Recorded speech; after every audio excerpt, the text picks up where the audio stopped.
So you're not seeing my video right now. Uh-oh.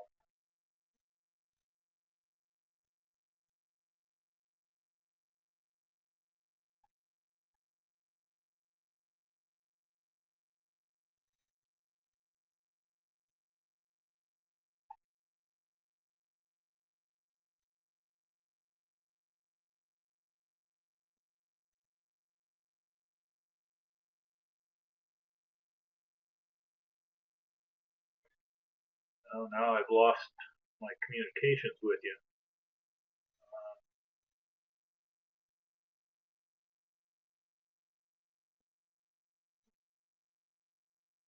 Are you seeing my screen now?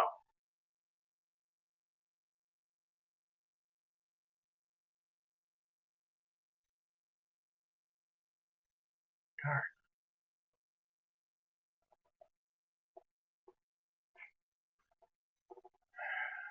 Okay, let me try something dramatic here.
Testing 1, 2, 3 on sound. I think I have found it now.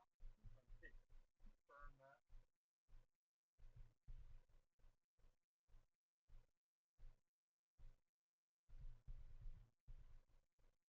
Okay, I know you can hear me now, but you can't see the slide, so I gotta try and figure out what I'm doing wrong.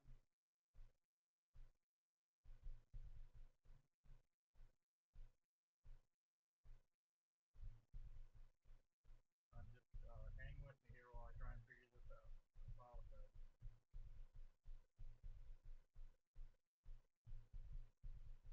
I had it going this morning, but I can't this afternoon. I can't seem to get it going now. I can't tell whether you can hear me or not, or whether you can see my screen or not.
Okay. Okay, guess we still have sound. I don't know whether I got through with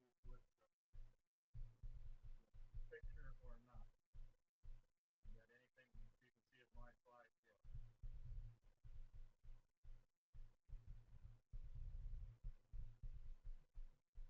Faint on sound. I'm not sure what I can do about that. I'll just keep talking here for a minute, but I'm trying to find out whether that's presently that window along the side is not hearing much.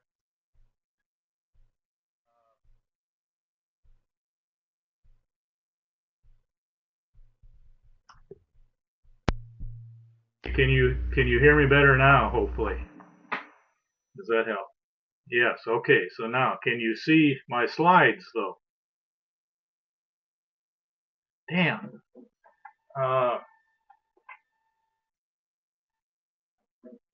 I got to figure this.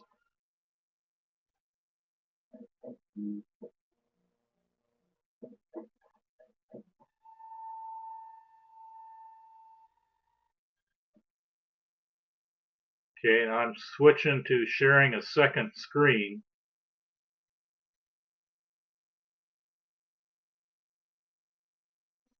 But then I lose my discussion thing here. When I switched, were you able to see my slides for at least a brief period of time? No. Damn.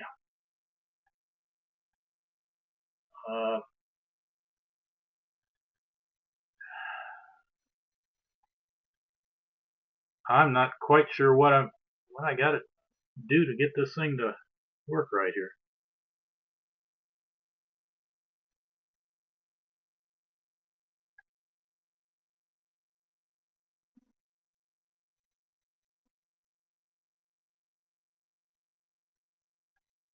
I've been trying different options here for sharing screen, and I'm not getting it.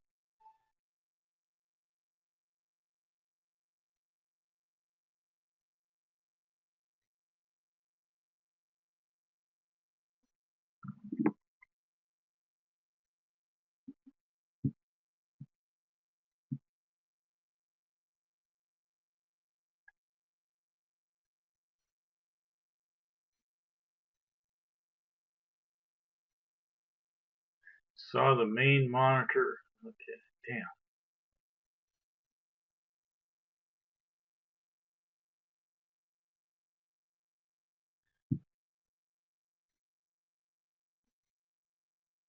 You had it when you first started. Yeah, I did. Now but I don't know how I got away from it.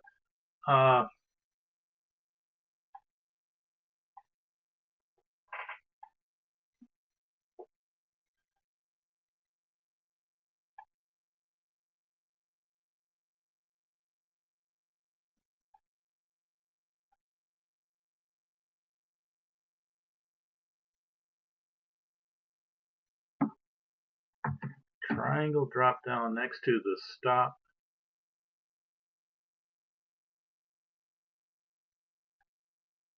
Okay, let me triangle drop down next to the stop. Where's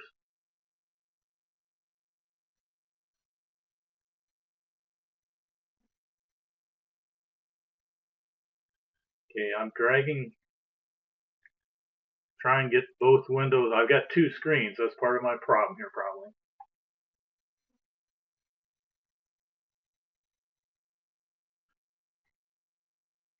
Can you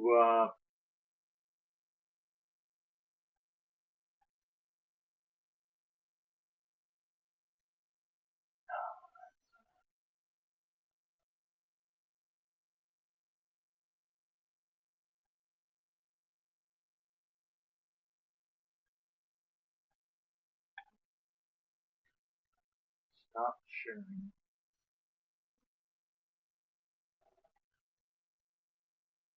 Okay, let me try.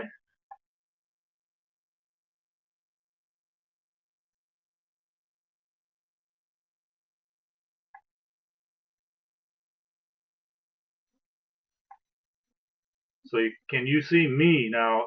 I've got me on my webcam.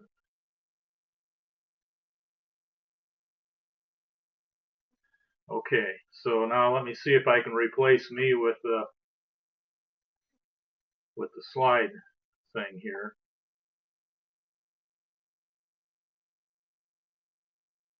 Is that no? I can't see the discussion. Ah, dang.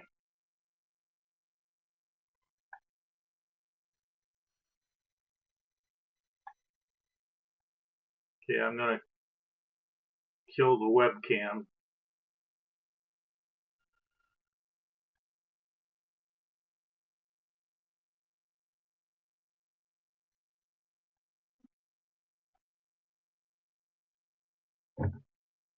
Let me call Travis again, or try calling Travis real quick here.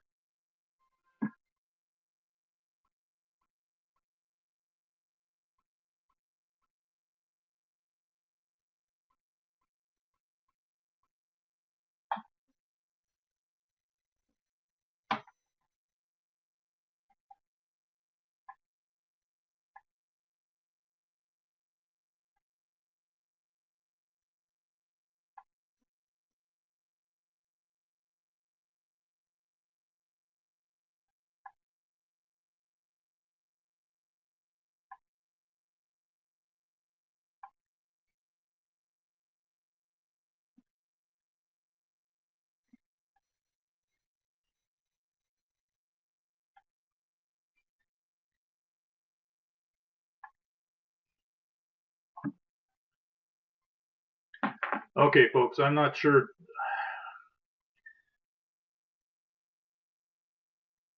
Yeah, Mark, I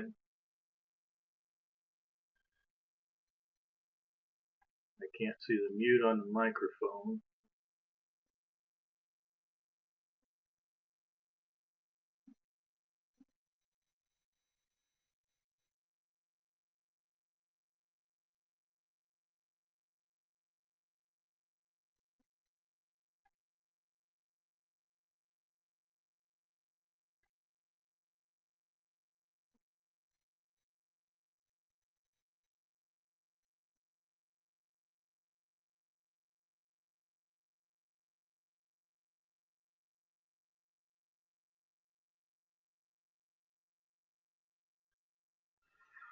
Okay, boy.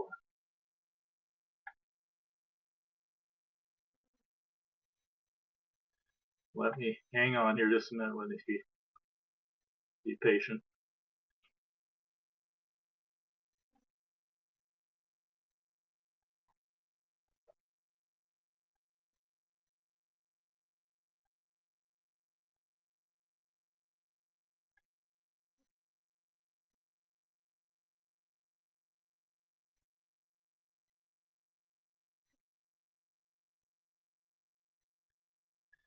I'm trying to load it from their system.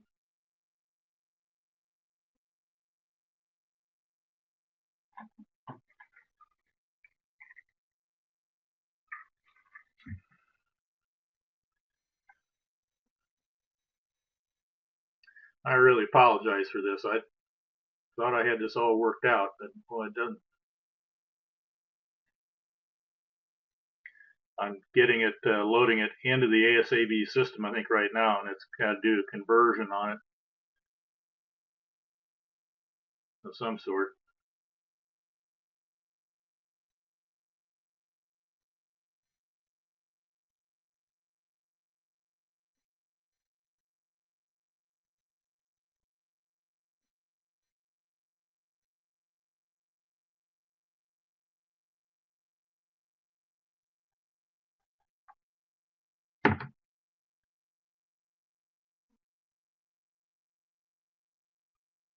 We're almost there, done converting.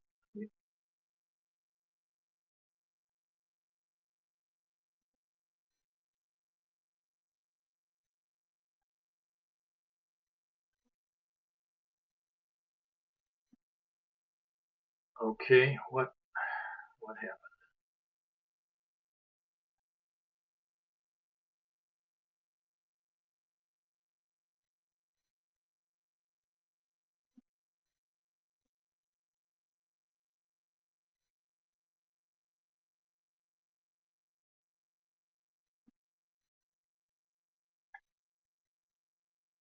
I've got it on this sharing right now. I can't necessarily see your communications to me. I'm going to switch back to discussion and then ask somebody if you could see it while I was in that sharing mode.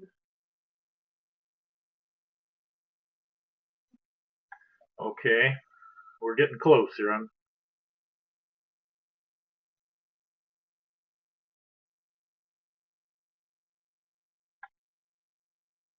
All right, I think I have the chat room open now for everyone. Would somebody try just typing a chat note?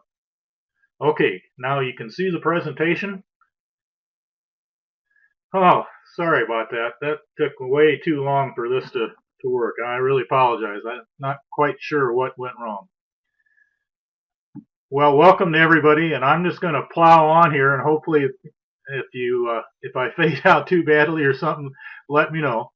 My name is Bob Gustafson. I'm a retired faculty member here at Ohio State University, a past president of ASABE, and a proud professional engineer myself.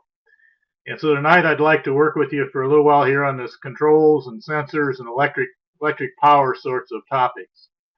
So the next slide here. Okay, so the types of things that we're going to want to work on tonight then are just to review some of the basic terms, get some of the terminology going, and maybe refresh in your mind a little bit.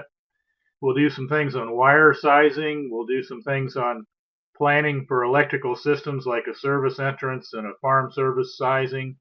A little bit on motors and controls, a little bit on lighting, power factor. So it's kind of the series of topics that we're going to start through.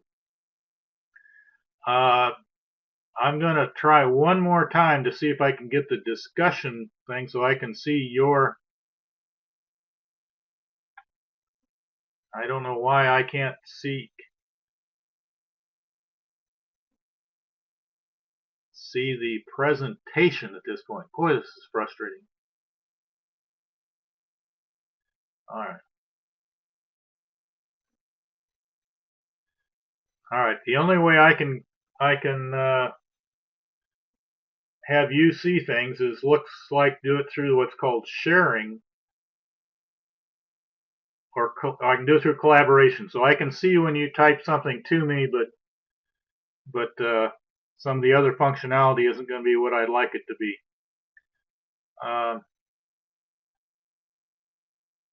Boy, there ought to be a better way to do this.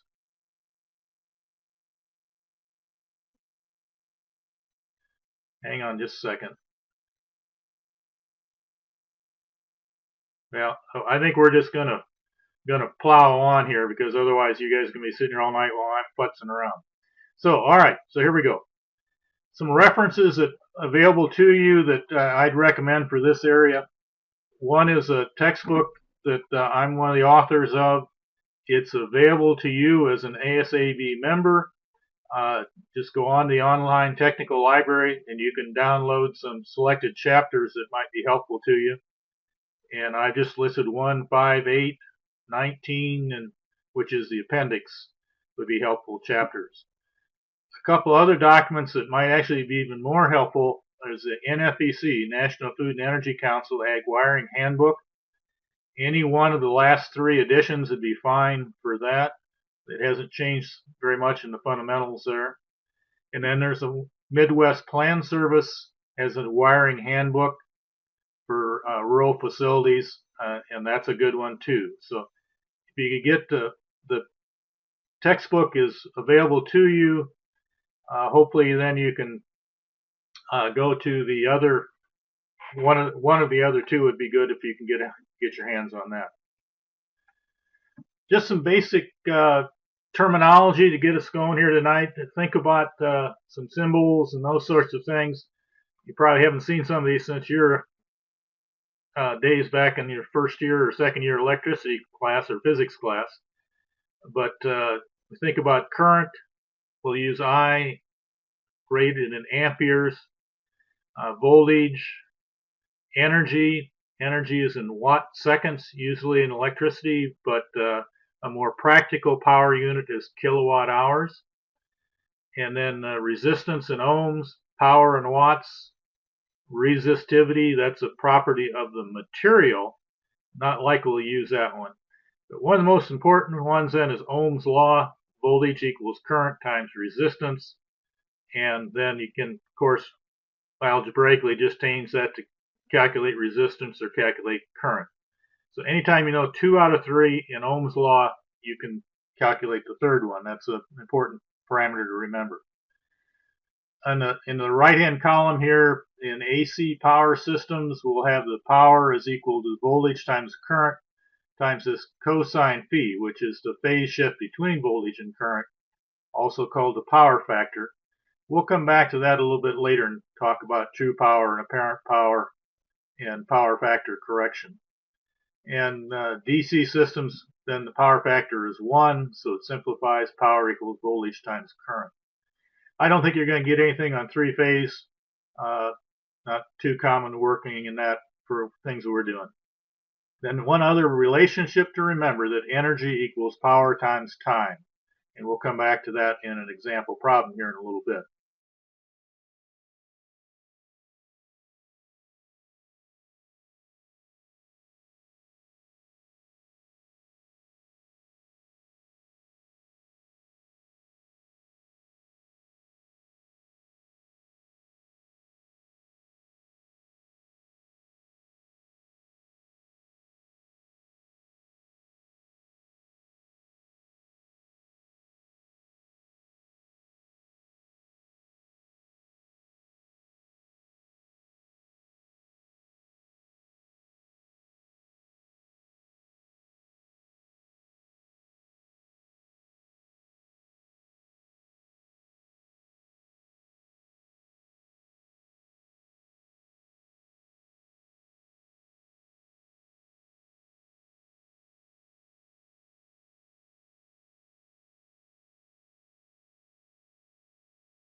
my audio.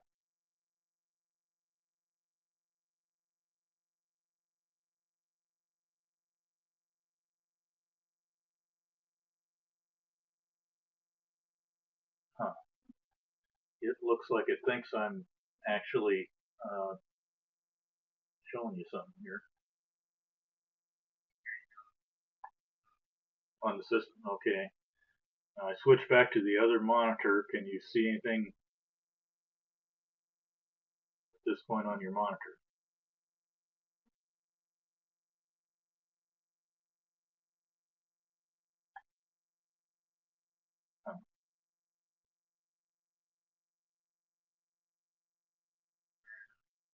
No, well, just hang on just a second here. Let me. I'm. It looks to me like I'm back up and going, but you're not seeing it on your screen. Slide. Okay.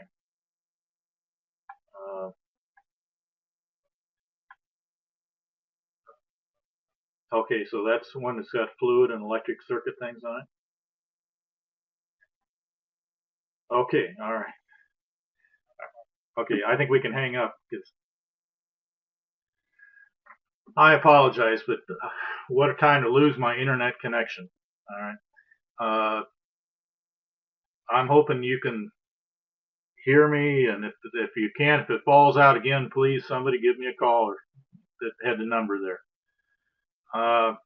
Let's see. I'm way out, way out of whack here as far as words I'm talking. Okay, we did some definitions. We talked about there's equivalence between fluid circuits and electrical circuits. Voltage and pressure have some equivalencies there. If we look at it, it's just a simple problem. For electricity to flow, you got to have a complete circuit. Just recall if we have 50 volts across our source and across the load, and if we measure and say it has 10 amps, then we know 2 out of 3 in Ohm's law, so we could calculate the resistance of the load. R is equal to E over I, and get that as 50 volts divided by 10 amps equals 5 ohms. So it's just this, using Ohm's law, which I'm sure you're comfortable with, but there are actually a lot of problems you can solve if you just remember Ohm's law and how to manipulate it. So the takeaway is remember Ohm's law. Now, energy management. Let's talk about power and energy for just a little bit here. If we get into energy management, power equals, in units of watts for electrical power, and true power for just the resistive loads, that's E times I. If we have a power factor or this shift, we have this power factor that rolls in there too. Whoops, I'm trying to see if I can, hang on just a second. Okay, now I can see your typed in the chat room as well here too. Okay, so energy management, recall energy electrically is power is the unit of watts. If we want energy, then it's energy times, or power times time. Usually we're going to use kilowatt hours, so that's kind of an integral of power over time. Power times time, watts times hours gives us watt hours. And then to get the cost, you simply need to know the rate, kilowatt hours times your dollars per kilowatt hour, and you're there. Here's a simple example. I was on a Fair Hung facility not too long ago. They were going to switch from 250 watt heat lamps to 175 watt heat lamps, and they were going to figure out how much it would save them in a year. So here's just some facts. You need 1,200 sows, 4 farrowing rooms, 50 heat lamps. They're going to go from 250 to 175, and they're paying 9 cents a kilowatt hour.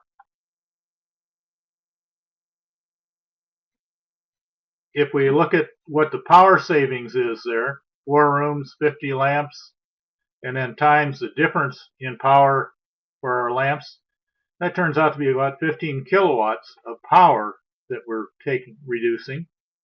And if we want amount of energy, that's power times time. we need to assume how much time these lamps are on, because heat lamps are not going to be on all the time. I'm just going to use an assumption that they're on 30% of the time. So that gets us times 8,076 hours per year. So that gets us about 39,000 kilowatt hours per year. And then if we convert that to cost by energy times rate, so 9 cents a kilowatt hour times that 39,000 kilowatt hours, it actually is going to save them about $3,500 per year. Very good savings. You can sure buy the new heat lamps at that amount of savings. So I was going to have you do a problem here, but in the interest of time, seeing I've delayed you, I'll just kind of work through this with you or for you. How much you should expect to save, or how much it's going to cost to run those heat lamps. 4 rooms, 50 lamps, 175 watts, 9 cents a kilowatt hour. Again, that's just using the units go through there. You'd have 4 rooms, 50 lamps. Remember, we got to get the units right, 100.175 kilowatts per lamp, 30% time, 8,760 hours per year. Actually, it turns out to be a little over $8,000 a year to run those heat lamps. So that's just thinking through power and energy and cost.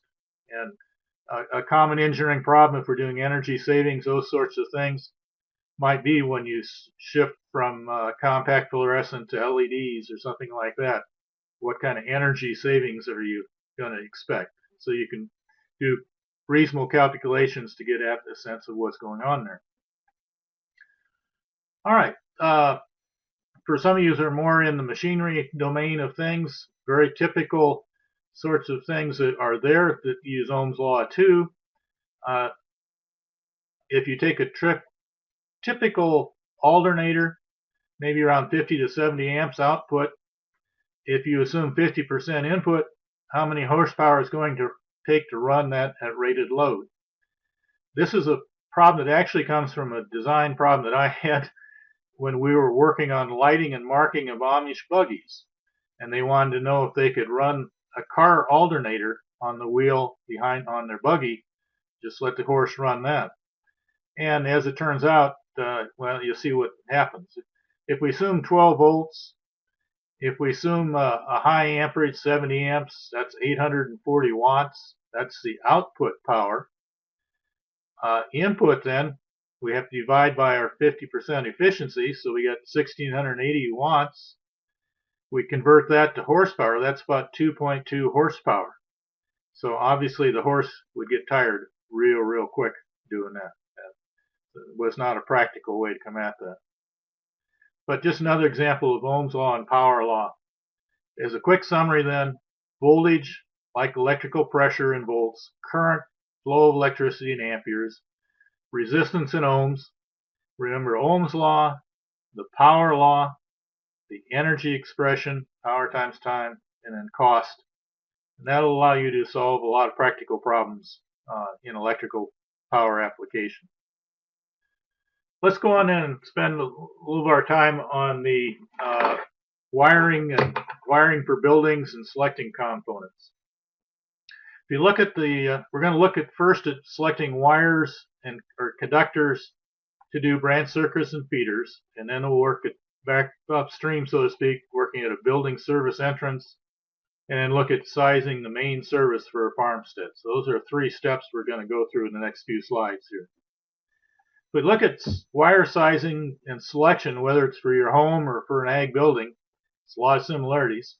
Really 3 things that we're going to concern ourselves on. One is the wire size, or the cross section of whatever material we're making the wire out of. What material it is, whether it's copper or aluminum, because they have different resistivities. And then what insulation, or where you're going to protect those wires, whether it's in cable or conduit. So the keys here are to get a material suitable to the environment, going to have adequate allowable ampacity. That's going to be so that the wire doesn't overheat, and have acceptable voltage drop. That's going to be so you don't have too much loss of voltage or loss of power just in the conductors themselves. So we'll see how those three work together to select conductors. So meeting those criteria, the allowable ampacity is really the limit not to overheat the wire in the insulation. And this is the equivalent of having if you're working with pipe, having a thick enough walls that'll take the pressure inside the pipe.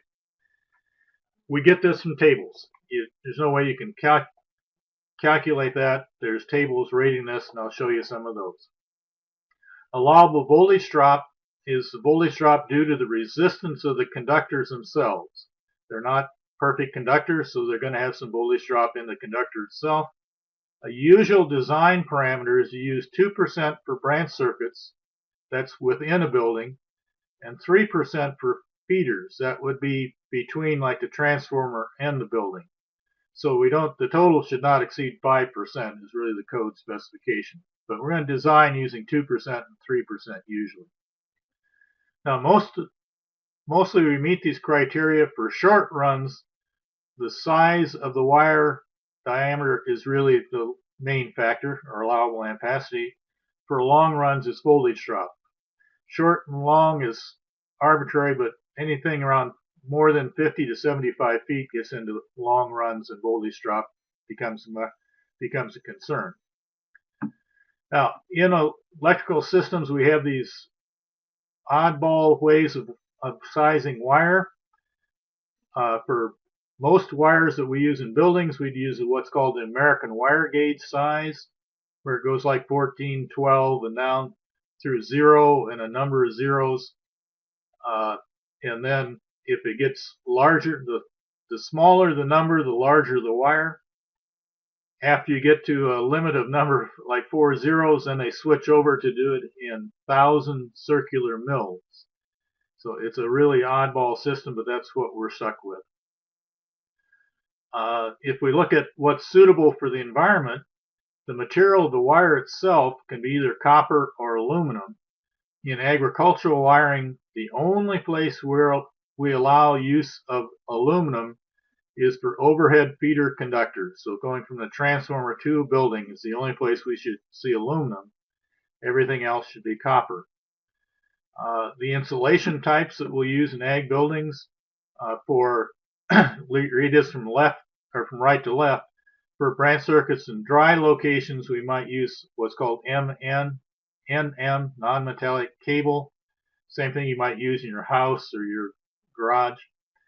For damp locations or wet locations, we'll use UF, which stands for underground feeder, or there are some alternatives. Mostly we'll use UF. This underground feeder cable, I've shown a picture of it. It's a very rugged cable. If you've worked with electrical cables before, usually they just have a jacket around the outside, and then the conductors are loose within that jacket. For an UF cable or underground feeder cable, the jacket actually goes around each of the wires. It's kind of poured around there and makes for a very, very durable and very water protected, corrosion protected conductors in that way. It also makes it very difficult for stripping wires and a challenge for doing the wiring, but it's the type of wire that'll hold up in an agricultural building. And then if we're going to do underground, we'll use what's called underground service entrance. That's another type of cable, that underground service entrance. So, mentioned the tables. If you're going to do wire sizing, usually you'll go to a table. There are tables in the back of the textbook. Probably the easiest ones to use those are the ones from the Midwest Plan Service. I'll show you their version, and then I'll show you the National Food and Energy Council version as well. The Midwest Plan Service uses a table system by type of insulation and type of wire. So here we got a table that covers both UF and NM cable, like we would use in an ag building. It's copper and set up for 2% voltage drop. And then we'll have one set of table for 120 volts and another set for 240 volts. And in the table, you simply look for your load running down the left column and your conductor length going across the top, and you just do a match to find where you need to be. I'm doing pointers on here. Can you see my pointer when I'm moving it around the screen? Somebody please let me know. No. Oh, bummer. Okay. All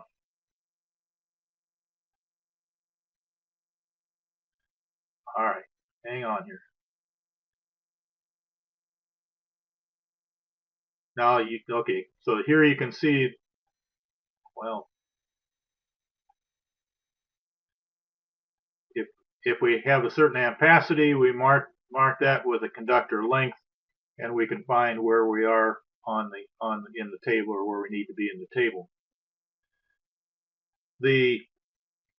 A second one here is just for different types of insulation. You can see here that this table very similar, but just for a different type of insulation. Still 2% voltage drop, still copper, but a very similar table that we've used there. And then the other type of table that I draw your attention to is the one that's out of the National Food and Energy Council Ag Wiring Handbook. Here they put a little bit more information, because in the left-hand side over here they put the different types of insulation. So you can see allowable ampacity by type of insulation.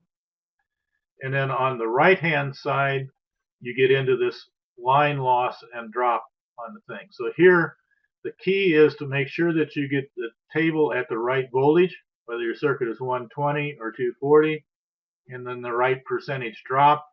And you can use this table. It should give you similar or the same results as the previous one. Let's do an example exercise here real quick.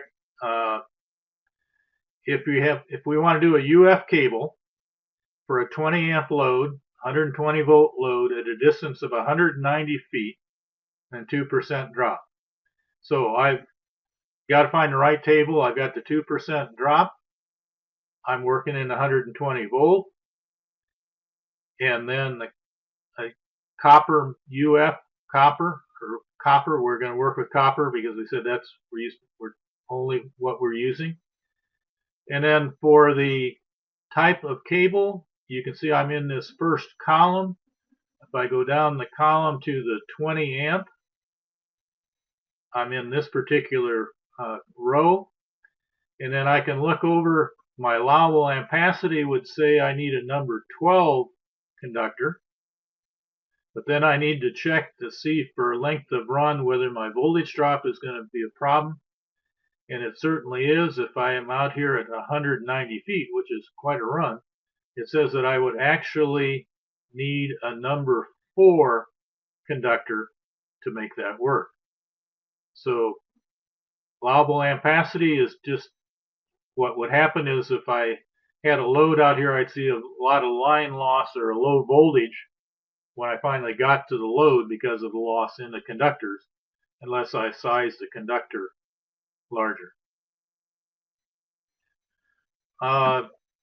Here's just another example that we can work through. Let's assume now a 30 amp load at 240 volts, 2% drop, one-way distance of 90 feet, copper wire, UF insulation. Now I'm using the Midwest Plan Service one. I've got things I've got to look at. I've got to make sure I get in the right table. I want the 240 volt table. I want a 30 amp load. I'm at a distance of 90 feet where I'd have to kind of interpolate here, but it looks to me like I would need a number 8 conductor there. I guess I should check. Can you see my red circles or red marks that I'm putting on here now? Great. Okay. So that's just a quick trip through conductor sizing. The keys here are to look at the ampacity of the load, the voltage you're going to serve it at, the percent drop, the type of wire, usually copper what we'd be using, and then the type of insulation. And you can go into one of these tables and fairly quickly get to what you need for the selected conductor. Let's move on then and say, okay, we've got all these circuits out there that we can put wires size the wires for, but what size service entrance do I need at the building? So I'm going to say here at this milk house, for example, and by size, we're really talking about what ampacity. 100 amp, 200 amp, 300 amp. What size of service entrances do we need at our various locations? And you can see a series of them here. So to do that, let's look at a little bit of the service panel just to understand this a little bit. This happens to be a service panel out of a residence. It happens to be my son's house. But you can see that this building, I've taken the cover off so we can take a little bit closer look at how a service panel looks and just refresh for some of you or give you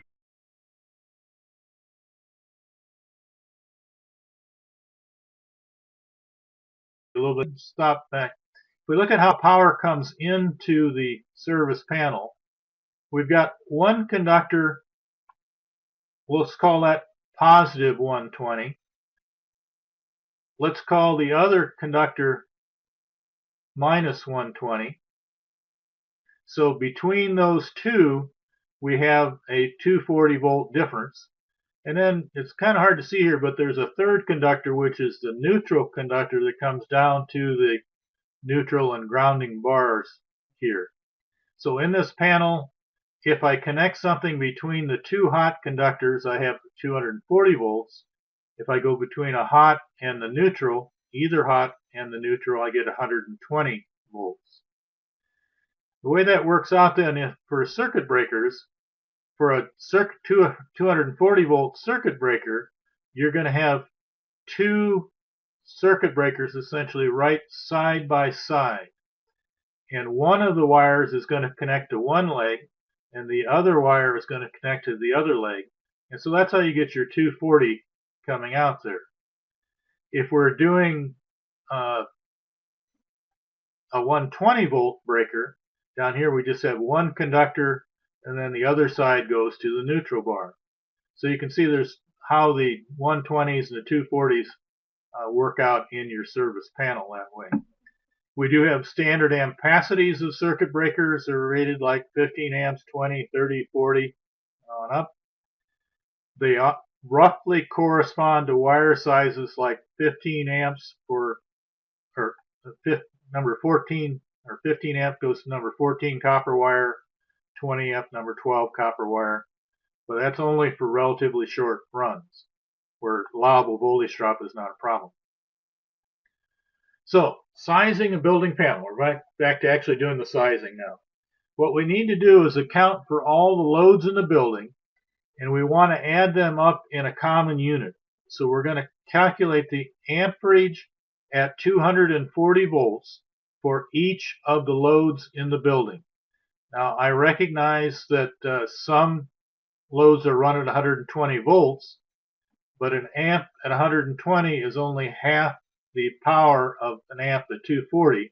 So to get to a common unit, what we do is add everything up in amperage at 240 volts. Motors and fans, you may not be able to know what the value is. If you can get the horsepower, then you go to a table to get values for that. Heaters and those sorts of things are going to have nameplates on them. Outlets and lights, you don't necessarily know what's going to be in those, so the code gives you a fudge factor to use, which is essentially 3/4 of an amp at 240 volts for each lighting outlet, unless you know it's something different, and the same 3/4 of an amp for each at 240 volts for each convenience outlet, like a duplex convenience outlet. So you're simply going to count the number of lighting outlets, count the number of convenience outlets, and then we'll account for the load using these load factors there. I'll handle that question. Just let a question come up is a duplex, which has two places you plug in, is considered one outlet. So we'll call that a duplex convenience outlet. Still just one at 0.75 amps. Good question. All right, so sizing the building panel. We know not everything in the building is going to run at the same time. So the National Electric Code gives us a demand system for calculating, based on the total load, what we need to size for. And what it does is it says, okay, we'll use the load expected to operate without diversity. That's defined here as the largest combination of loads likely to operate at any time. That's load without diversity. That's based on your judgment. You got to look at time of year, what's going to be the largest combination likely to operate. We take that times 100%. Then anything above that, for the next 60 amps, we do it 30%. And for the remainder, we do it 25%. So we kind of just stage down. You can also see in this that for an ag building now, the minimum service entrance size is a 60 amp using this particular system. So 100% times the load without diversity, 50% of the next 60 amps, 25 of the remainder. Let me show you a quick example problem we can do here. It's out of one of the Midwest Plan Book, I do believe. Here they've done a listing of the various electrical equipment that's in the building. So we can see that there's 24 lights, and we at 240 amps, that represents 18 amps. And the DCOs, that's the duplex convenience outlets, counted those and added those up. And again, if you know that you're using a particular type of heat lamp, you might use that load rather than just a general factor. And then there's a couple heaters in this building. There's a couple cold weather fans. There's a couple warm weather fans. There's some augers, feed auger sorts of things. So if you total all the load up, it's 105 amps. Now, here again, those fan motors, if we knew they're a third horsepower, we can go over to a fan table and get what the ampacity for at 240 volts is for a third horsepower motor. Even if it's running at 120, we still, for load purposes here, use the 240 volt ampacity. All right, so, and then 1.5 at 220, or 120, or 1.75 at 240 for the lights and duplex outlets. Okay, so then we go ahead and figure out what is our load operating without diversity. Well, if you look at that fairly just quickly, you can quickly see that wintertime load is going to be the maximum load condition. And in the winter, you might have the lights on, you might have all the heat lamps running, you might have your convenience outlets in use, your cold weather fans, the heaters, and maybe you're feeding at the same time. So you simply add up all those, and that gives me an estimate of load without diversity of 90 amps. Then I can come back to that demand system and say load without diversity times 100%. I take my total load minus that load without diversity times 50%. That gets me another 8 amps. That gives me a total demand load of 98 amps. Don't know where the U came from. It's 98 amps. So you can't get a service entrance rated at 98. You've got to get a standard size. Standard sizes are like 100, 125, 150. In this case, theoretically, you could get by with a 100 amp service size. If you anticipate any future expansion, however, you're probably going to want to size that up at least to 125 or 150 on that one. So that's a judgment call, but the minimum would be 100 there.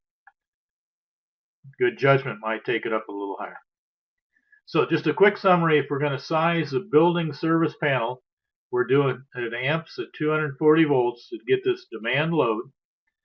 And we have a demand factor system that comes out of the code. And that's 100% times load without diversity, 50% of up to the next 60 amps, and 25% of the remainder.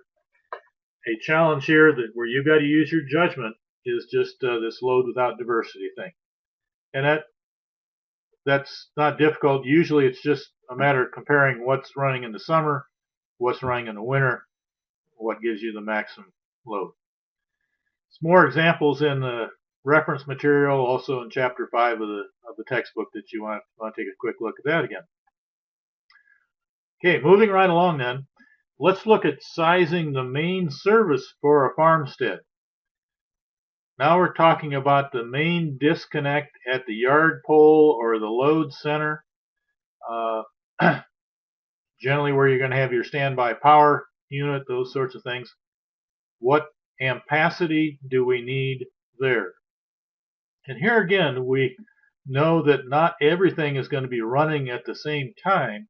So again, we need a load factor system and to size this main disconnect at your transformer pole. Now, the National Electric Code here gives us a system for doing this. Actually, this has been validated by some agricultural engineering research. Laverne Stetson, University of Nebraska, did work in this area. But have a demand factor that you use the computed demand load for our various areas or services.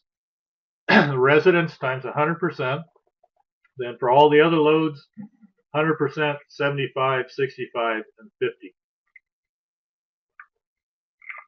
So this is just a way of getting you a rough idea of what to expect for total load or demand load for the whole farmstead based on the various loads that are there. Just a quick example here. If you look on the right, I got just an example farmstead, and you can see there's a series of buildings here with different demand loads. The demand system would say, okay, for the residents we use 100%. The next largest load turns out to be the barn at 130 amps. Then we got a poultry house at 80 amps and a shop at 75 and a well at 20, using our demand factors there. It gives me then a total demand load of 397 amps at 240 volts. Again, we have to pick a standard size, and the next largest standard size would be a 400 amp main service. Just as an aside here, if you have the opportunity to choose where you're going to put that load center, you could use this same diagram and just use a weighted mean in the x direction and a weighted mean in the y direction to calculate where your load center would actually fall in that farmstead too. And that'd be kind of the optimum location for minimizing wire size and line loss for serving the various loads. So that load center, we calculate the ampacity using this demand system. Then we could calculate its location just using a weighted mean of the demands as well. All right, so a quick summary here of this first section. We talked about wire sizing, with the keys being getting allowable ampacity of the wire. That means so it doesn't overheat, meeting that constraint, meeting a line loss, which is the voltage loss in the wire, usually 2% for in the building, 3% for feeders. And then we have to have an insulation and a wiring materials suitable for the environment. And in ag buildings, that usually means we're going to use UF cable or non-metallic conduit with conductors in that cable. We looked at how we size a service entrance for a building based on adding up the load without diversity and the other loads and using a demand system. And we looked at a fairly similar demand system for the whole farmstead itself, just based on the National Electric Code recommendations there. Okay, so I want to move on to some other topics I want to hit because I want to spend just a little bit of time on motors and motor circuits. this is a common design problem in an agricultural facility, that we got a motor out here, whether it's 3-phase or single phase, and we want to appropriately protect it and control it. And the things that we've got to have is we've got to have a disconnect means. So we need to be able to kill the power to that electric motor circuit. We need to be able to control the start and stop that circuit or that motor. And then we need to be able to protect the circuit conductors. In other words, the wires coming out to the building. We want to make sure we protect the wires, have those protected so we don't burn up those wires. And then we want to also make sure that we protect the motor itself from overcurrent. So those are the topics we need to spend a little bit of time on: a disconnect, some control for start-stop, and protection for the conductors and protection for the motor. And the last two are the ones that we spend most of our time worrying about. If we look at it kind of a line diagram, we have from wherever our disconnect is for the power supply, we have wires running to the motor. And the overcurrent protection there is really to protect the wires. So we size that overcurrent protection to protect the wires. And then we have a second overcurrent protection to protect actually the motor itself. So this second one is to protect the motor, and overcurrent protection rated for protecting the motor so we don't burn up the motor. So you really have two different overcurrent devices, one to protect the wire, one to protect the motor itself. Now, on motors, unlike gas engines or whatever, you got a nameplate that gives you lots of different information. It's going to give you voltages or different voltages that a motor can be wired at. It'll give you the current draw at the various voltage that can be wired at. It'll tell you horsepower and RPM and a lot of different things about the frame size, all those sorts of things. If you want to get into that, I've highlighted a website here that has a really nice handout on the what motor plate terms mean, and you can pull that up and look at that and get some better sense of what these various terms on a motor nameplate mean. But they're all standardized information that you can get, so you can interchange between manufacturers that way by knowing what requirements you've got to meet. And here's just a quick table you can come back to later. I'm not going to spend a lot of time on these, but any motor nameplate is going to give you what voltage, it's going to give you what amperage, it's going to tell you what RPM. Almost everything in the US is going to be 60 cycles per second as a power supply. If you get in Europe or some other countries, you're going to see 50 cycles per second power supply. So it'll tell you whether the motor can run on the various sorts of ones. Then it'll give you a frame number, which is kind of a standard size sorts of things.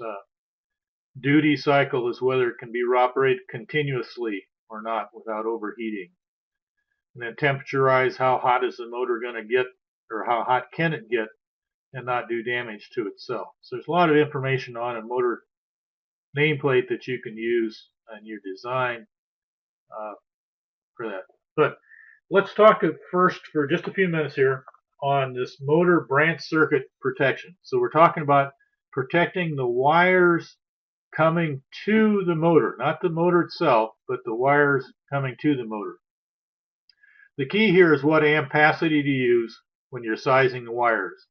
Just like we did in those tables earlier, we picked a wire. Here we got to know what wire size to use. For an individual motor, we actually use the full load motor current times 125%. This 125% is important. Some people will try and tell you that's because motors pull more current when they start than when they run. That's a fact, but not pertinent to why we need to use 125% here. We need to use this because the code and others account for the fact that motors can be often overloaded, maybe by as much as 25%, and we need to account for that in being able to supply current to the motor. So we use this 125% of the full load for a single motor. If we have several motors or other equipment, we'll use 125% of the largest motor and then just 100% of all the other loads to get what ampacity we've got to serve. Now, just a quick example here. If you got a grain dryer and you're going to do a service drop over to it, say this grain bin has a 5 horsepower fan on it, aeration fan, and then it has a 2 horse stirring device in it. What ampacity of overcurrent protection is needed for the branch circuit? Not for these motors, but for the branch circuit. Well, we take the largest motor, 5 horsepower, times 125%, that's 35 amps. 12 amps for the stirrator, they're both at 240, so I can simply add those and say, okay, I need the next size larger than 47 amps to size for my branch circuit protection there. So I could put this on a 50 amp service, 50 amp breaker, and size my conductors for that 50 amps supplying there as well.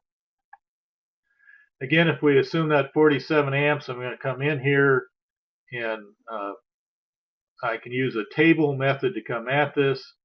If I'm going to use UF cable, allowable ampacity would say I need a number 6. Voltage drop, I'm over here at in the right hand part of the table, and I got to worry about distance out. That's in feet. Cross comparison, that got kind of cut off, but that's distance in feet. If I'm out at 50 feet for that 50 amps, it looks like I need to upsize to a number 8 conductor rather than number 6. So the number 8 conductor would be the right answer for that particular wire size to serve those two loads. One motor, well, I guess a stirrator would probably be a motor load 2. So you saw the process is again just taking the largest motor times 125%, the remaining loads, add those up, and then that gives you the size of circuit you need and the conductor you need. Okay, so now we need to protect the motor independent of the wires. So we're talking now about overcurrent protection for the motor itself, right here at the motor.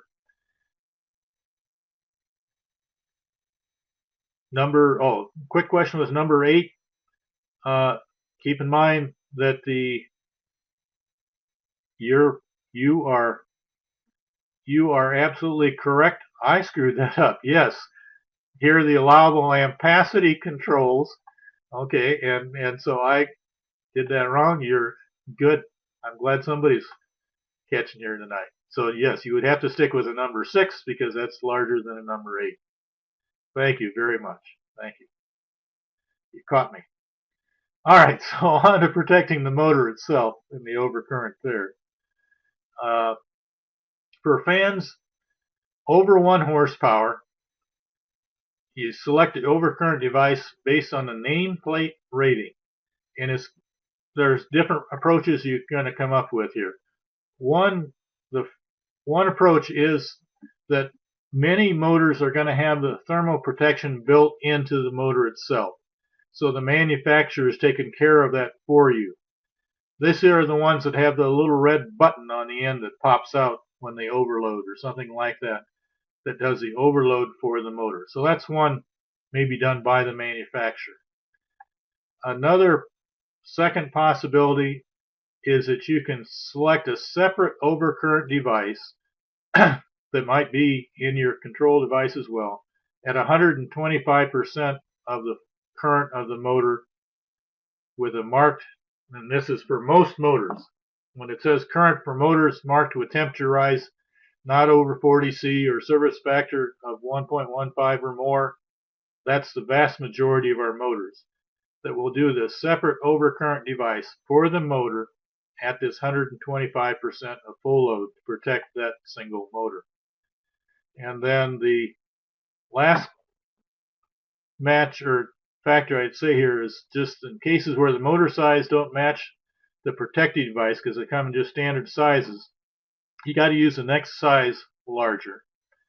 And the rating shouldn't go more than 140% of full load. You should be able to find something that will get you at the 125%, but not more than 140.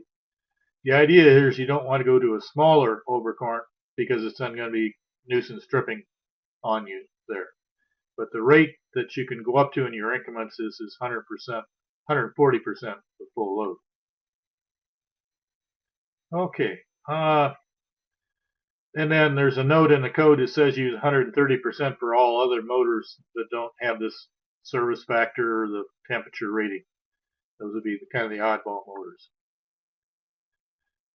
All right, so just a quick example here just to wrap this part up. If you've got a nameplate, 5 horsepower motor, reads as follows. You got a 240 volt motor, 60 cycle, single phase, service factor 1.15, that's a code C, 24 amps. What are you going to use for overcurrent protection for that motor? Well, this service factor in code C means it falls appropriately in the general motor category. So what that takes us to is then 125% of the full load. We'd use a 30 amp overcurrent protection to protect that particular motor. And the maximum allowable rating for motor over in amps would be well, the maximum you could go to would be 140% or 30, nominally probably 35 amps for that. All right, so if you want to get into a little bit more on motors, again, some things to review, sections 26 and 27 of the NFEC Handbook, or section 8.8 of the textbook. If you want to look at it from the machinery aspect, there's some good material in Dr. Srivastava's book, chapter 3, or this engine and power book in chapter 7. So those are some things that on motor circuits where you've got, for machinery, where you have starter motors and some electric motors there as well. Okay. I want to spend just a little bit of time on a couple other topics now. I want lighting and levels and selection. Just to give you a quick primer here. Some terminology. If we look at lighting, if we look at the energy in, we'd relate that to how many watts of electrical energy we put in. When we look how much light we get out, that's going to be rated in lumens.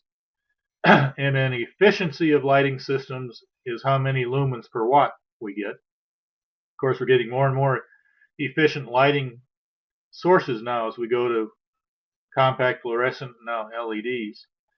The light at the surface, not what comes out of the light source, but what is measured at a surface, is measured in lux in the SI system or foot candles in the English system. And you can convert between those two. 1 foot candle equals 10.76 lux.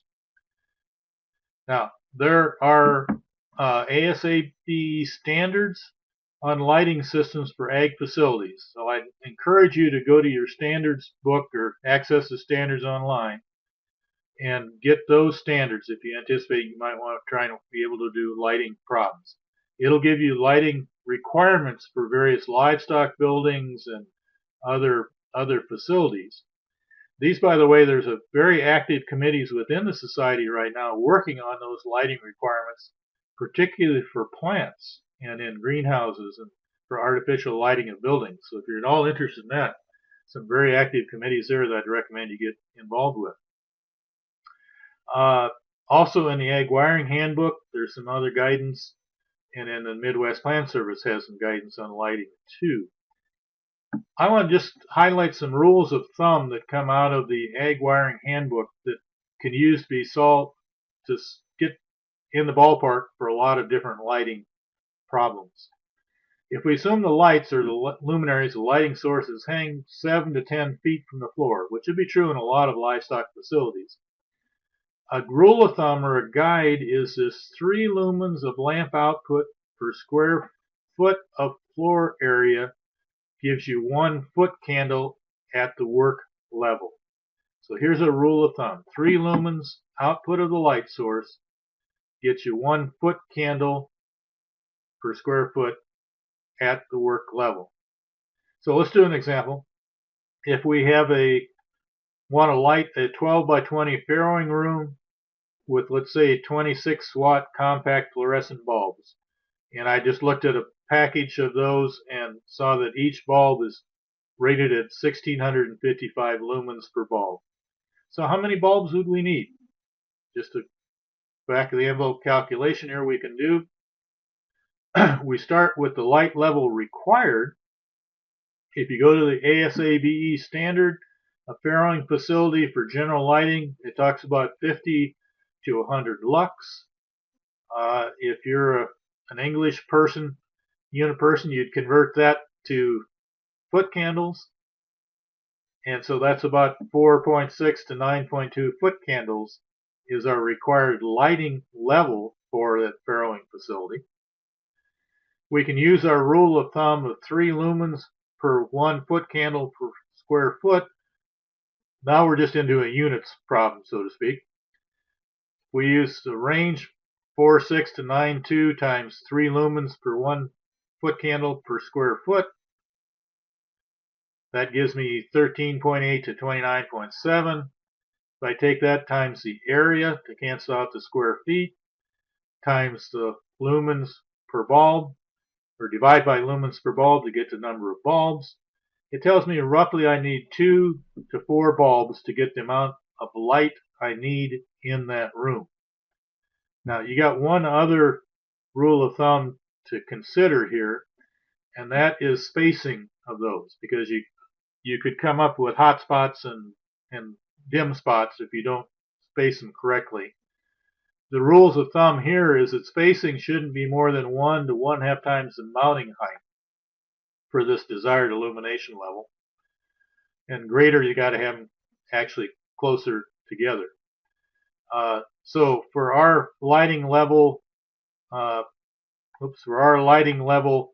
we then would actually need 4 bulbs distributed across that 20-foot room in kind of a rectangular pattern, just a rectangular pattern with 4 lights to get reasonable distribution in that room. So that gives you just an example problem of how you can prime yourself a little bit to maybe work on some lighting problems if you want.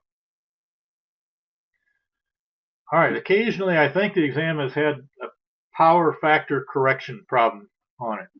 And if you know these or reviewed this, it's not too tough, but if you haven't, it's really unknowns. Let's review a little bit about power factor, why it's important, and then how we calculate what we want to do with that. So power factor, again, is the shift, the phase angle shift between 2 waveforms, between our current and our voltage in an AC power system. So whatever that voltage, that angle of shift is what is our power factor, or the cosine of that is our power factor. It's caused by either inductive loads or capacitive loads. In our facilities, motors are inductive loads. They're the primary culprit in giving us an undesirable power factor. And so we're going to end up adding capacitance to offset inductance to balance things out. If we look at it again, true power, that's the power that does useful work, is equal to apparent power, that's just volts times amps, times our power factor, which again is that cosine of the phase shift angle. That's an equation that we're going to need to use. Watts equals volts times amps times power factor. Then true power equals apparent power times power factor. All right, so true power, again, equals apparent power, volt amps, times power factor. True power is what does useful work. It's what we measure with a kilowatt-hour meter. Reactive power does no useful work, but for an inductor, it's related to setting up the magnetic field. So it's needed for the motor to operate, you've got to have that inductance there, or you're going to have that inductance because of the windings of the motor, but it does no useful work. So the idea here is that creates a shift now between our true power, apparent power, and we've got to bring both true power and apparent power or reactive power from our source to the motor. But a way to mitigate that is to add a capacitor close to the load so that our reactive power doesn't go back and forth to the source, but only between the capacitor and the inductive load. What this does is then reduce the current in the conductors coming out to supply the load. Now that doesn't really reduce the amount of true power use, but it reduces the line loss.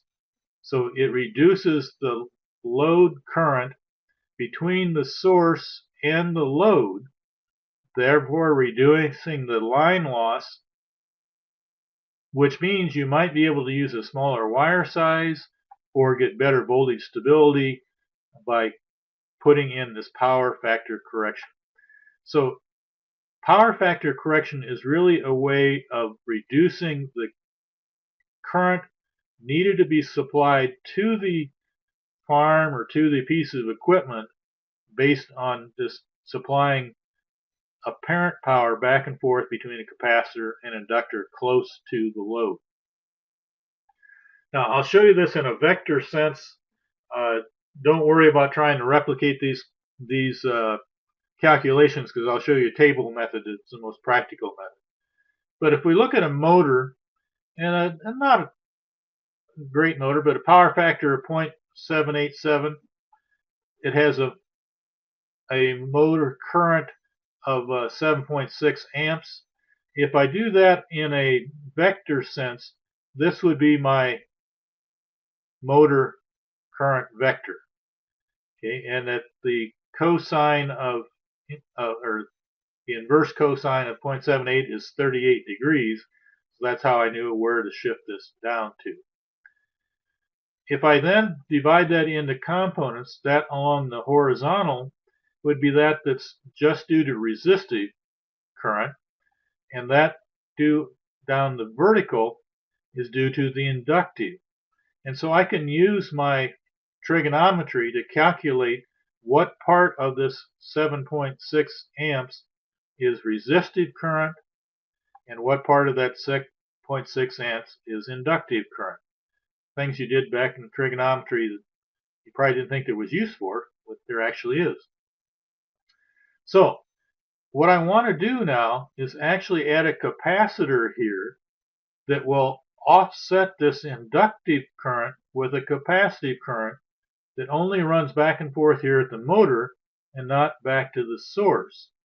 And that means I can reduce the source current to equal just the resistive load current. In this case, 6 amps. That's a pretty good percentage reduction. I can correct that back by adding the right capacitor. Well, if you do the trigonometry there, you find out that you need 4.68 amps of capacitive current. You can go back to Ohm's law for capacitance and calculate the number of ohms of capacitance you need, E equal over IC. You can calculate the capacitance using relationship between inductive capacitance, inductive reactance, capacitance, and you can get that you need a 56.4 microfarad capacitor. So theoretically you can do that. Okay. Now, that's not probably how you're going to, I just wanted you to see that the importance there is that what we're doing is taking and creating a current flow between this capacitor and the inductance of the motor that doesn't have to go back to the source. That makes our conductors coming out, our current coming out, smaller, less line loss, or you can size the lines smaller one way or either way. But if we're going to do this in a practical sense, obviously there's a lot of standard calculations you can do here, And so people have set up tables for power factor correction. There's one in the textbook, Fundamentals of Electricity, in the appendix. There's another one, very similar one, in the Ag Wiring Handbook. What they do is you're going to calculate some table factor times the kilowatt hour, the true power input is going to give us the amount of capacitance required in kilovolt amps reactive. That's the size that we'd use for sizing capacitor. The game here is we go to the original power factor here in the left-hand column. Let's say it's 74%, and we want to maybe correct that to 92%. And so we find the intersection of those two, and that gives me the factor that I need for my correction that I'll input as a table factor.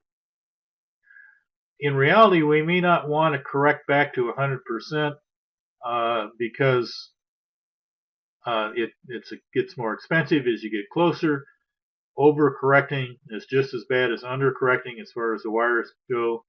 So often we'll correct back to 90 or 92%, maybe 95%. Very seldom back to 100%. So just a quick example. Let's assume that we've got a 500 kilovolt amp load with a power factor of 0.6. Pretty bad power factor. What size capacitor do we need to require to get that back to a power factor of 0.9? Again, we may not want to correct back all the way to 1, just from an economics sense. So we're going to go to what capacitor rating is found by multiplying the true power of the load, that's in kilowatts, true power, times the factor in the table. So let me show you those example calculations. First, the true power of the load. True power equals apparent power, that kilovolt amps, times the power factor.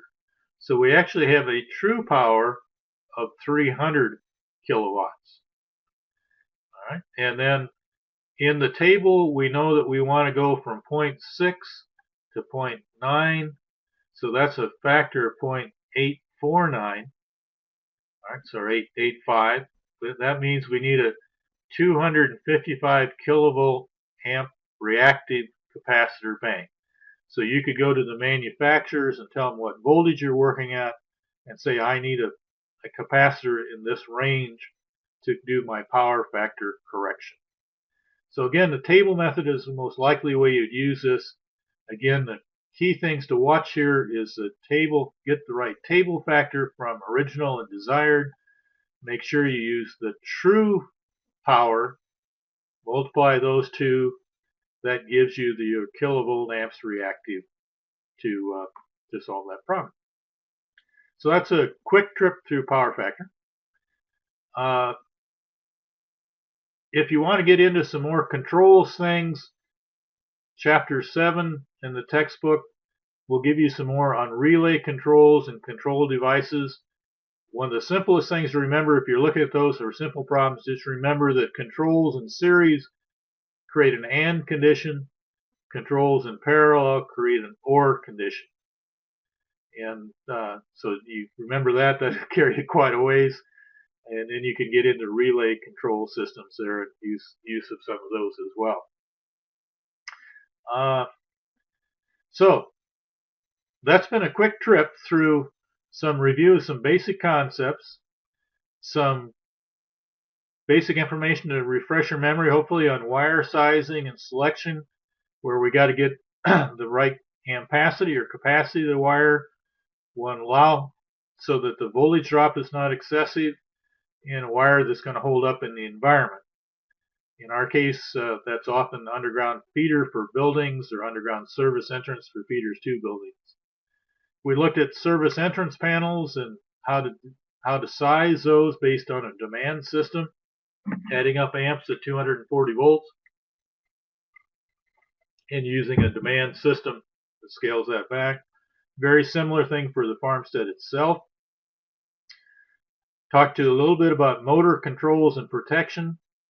That the keys there are that you got to get the right size wire using this 125% for the largest, And then you've got to have overload protection for the motor and overload or overcurrent protection for the wire.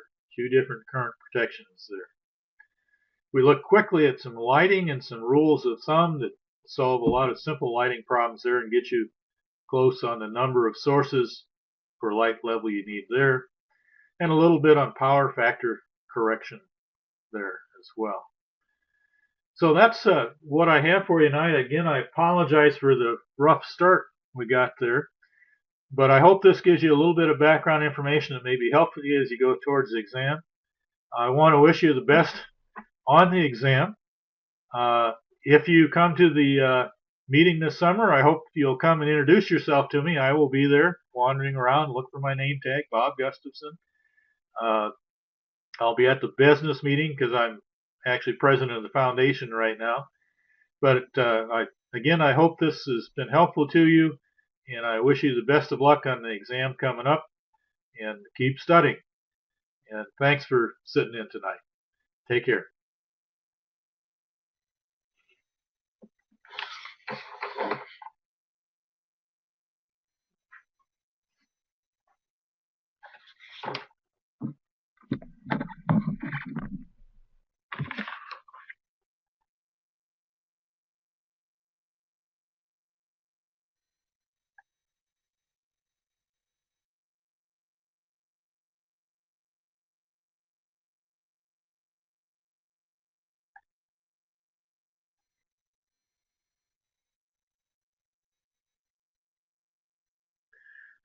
Mark asked about estimating time. That's a judgment call. You'd have to either be given that or you'd have to use your best judgment. Think about farrowing and the cycles there and how many cycles they're running through, and when pigs are little and need that. So it's kind of a judgment thing you'd have to know.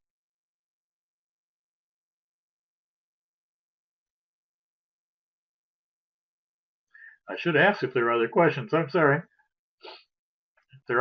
If there are, please feel free to drop me an email or give me a call. Either one. I'd be glad to try and work with you as you prepare for the exam.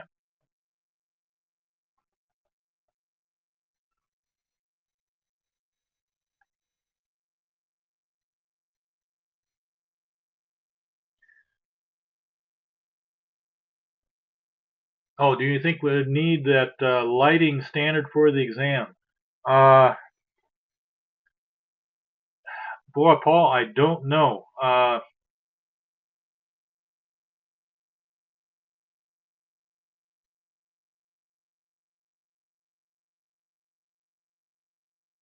Yeah, probably good to bring it just in case, because I don't know that the requirements. Check the Midwest Plan book and see if it's got the equivalent there, and if it's up to date, you're probably okay with that.